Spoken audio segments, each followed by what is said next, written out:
Hi mga kachika! Eto, may chika ako sa inyo. Sofia Andres, umaming kasal na kay Daniel Miranda. Totoo nga to? Okay, eto ang chika. Alam niyo ba, usap-usapan sa social media ang tila pag-amin ng aktres na si Sofia Andres na siya ay kasal na umano sa long-time non-showbiz partner na si Daniel Miranda. Naging agaw pansin ang pagsagot ni Sofia sa isang netizen na nagkomento sa isang Instagram post niya. Sa nasabing post, eto mga kachika, magkikita ang ilang sweet pictures ng couple at ang caption pa niyan ng celebrity mom, celebrating love with you, with heart emoji. Okay?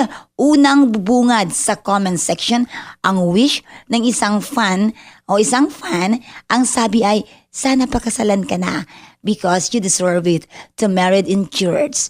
Red heart emoji pa rin.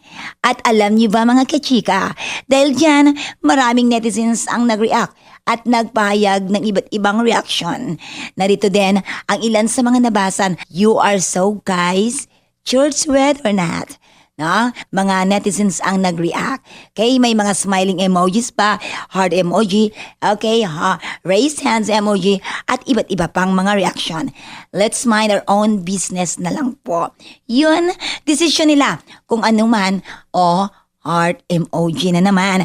Okay, alam niyo ba mga kachika, kung matatandaan last year, inamin ni Sofia sa isang panayam na hindi pa sila handang magpakasal ni Daniel. Siguro, it's not time. Yun ang sabi niya. In God's time, sabi pa. Paliwanag ng actress, kasi married o hindi, you'll never know kung kayo ba talaga. Kasi may married naman na naghiwalay pa rin at meron namang hindi na married na nagtatagal naman. Yun ang paliwanag ni Sofia. Okay, mga kachika, thank you so much. And Ate Len, ti amo, I love you.